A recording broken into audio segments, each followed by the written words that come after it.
मेहमान हमारे साथ मौजूद है जिनसे हम लगातार चर्चा कर रहे हैं। सर्वेश जी, एक प्रतिक्रिया मीनवाइल आपसे ले लेती हूँ, फिर उसके बाद बीजेपी और कांग्रेस के प्रवक्ताओं के पास जाऊंगी।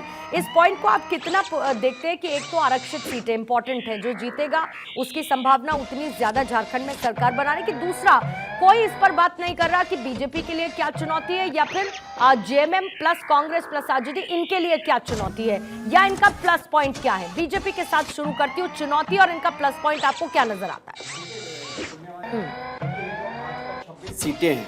अगर इसका ग्राफ उठा के हम देखें 2014 में, अगर हम देखें तो यहाँ पे जो एससी सीटें हैं उसमें एससी सीट जो है 6 सीटें हैं। तो 2019 में भी बीजेपी 3 सीटें जीती थी और 2014 के इलेक्शन में भी 3 सीटें जीती थी। वही जो आदिवासी सीटें हैं, जो एसटी सीट हैं, वहाँ पे बीजेपी 2019 में उनको कम सीटें मिली और उसी का खामियाजा ये भुगतना पड़ा कि बीजेपी चुनाव हारी। देखिए 2019 में बीजेपी उस 20 सीटों में से मात्र 2 सीटें जीत पाई थी, लेकिन वही 2014 में बीजेपी वहां पे 8 सीटें जीती थी।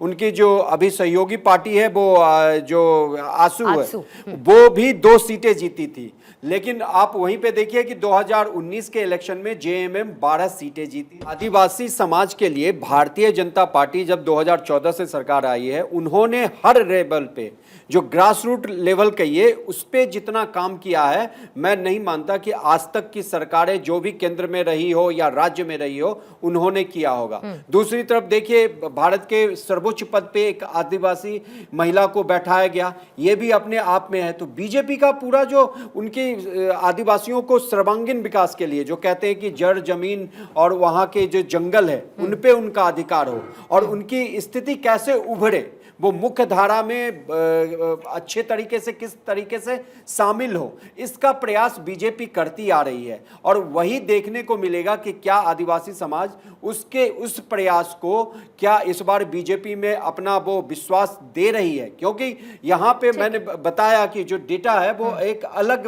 परिप्रेक्ष्य दिखता है। 2014 में तो इन्होंने अच्छा किया बीजेपी में, लेकिन 2019 लेकिन एक चीज जो आप मेंशन करना यहाँ पर आपने छोड़ दिया सर, 2019 के जो चुनाव परिणाम थे, भले जेएमएम ने सरकार बनाई हो, लेकिन जो वोट परसेंटेज था वो बीजेपी का 33% का रहा था। 33.8% रादर, मैं 0.8 भी क्यों कम करूंगी, 33.8% 25 सीटों के साथ, और 30 सीटें जेएमएम ने जीती थी, तब भी उनका वोट परसेंटेज 19% का रहा था।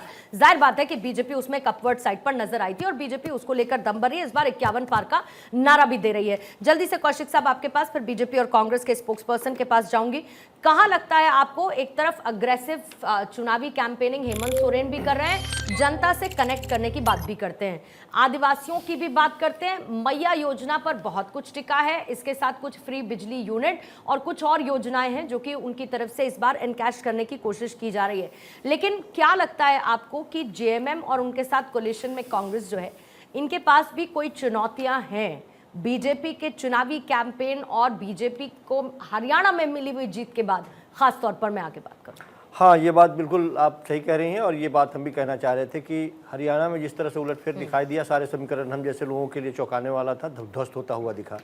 अंदाजों पे काम नहीं चलने वाला है। ये बात अलग है कि वहाँ पे पहले से एक सरकार थी, उस सरकार के द्वारा लगातार ये बात कही जा रही है कि हमको काम नहीं करने दिया जा रहा है, ईडी का इस्तेमाल करके हमको फंसाया जा रहा है, हमको तोड़ने का प्रयास किया गया, हमारे विधायकों को तोड़ करके अपने पाले में लाने का प्रयास किया गया।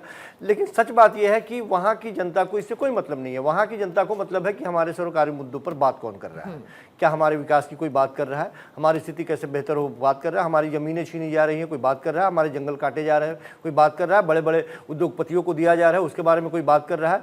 ये बात बिल्कुल सही है कि घुसपैठियों की तादाद बहुत संख्या में बढ़ी है, लेकिन क्या उन घुसपैठियों के आने के बाद में उन घुसपैठियों के साथ बेटी रोटी का संबंध यदि किसी औरत के साथ हो जाए, किसी परिवार के साथ हो जाए और उसके बाद में उसको आप बाहर निकालने की बात करें, तो इससे पहले इस तरह की नौबत आई, इससे पहले क्यों नहीं देखी गई? वहां के विधायक, सांसद, पार्षद, ऐसे महिला, इस कंडीशन की महिलाएं जो सामाजिक कार्यकर्ता है और उन्होंने शादी कर ली है और उसके पति को बताया जा रहा है कि वो बांग्लादेशी हैं या बाहर के लोग हैं। तो इस तरह की स्थितियां आई कैसे?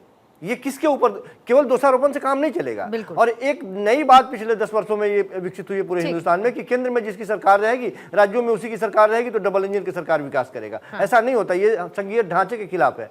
यदि आप दूसरी पार्टियों की भी सरकार है तो कोऑर्डिनेशन बनाना पड़ेगा। जनता चुन रही है ना, ये कौन सा केंद्र तय कर रही है कि केंद्र में हम बैठे हैं तो स्टेट्स में भी हम बना लेंगे। ये नारा है, ये नारे की बात हम कर रहे थे। स्टेट्स में अगर एक नारा है, और ऐसे बहुत सारे नारे चुनावी सरगर्मी में बहुत प्रचलित होते हैं, ये आप भी कौशिक जी जानते हैं। हर कोई चाहता है कैसे उन नारों के जरिए जनता को इनकैश और उनके वोट को इनकैश करे। बहरहाल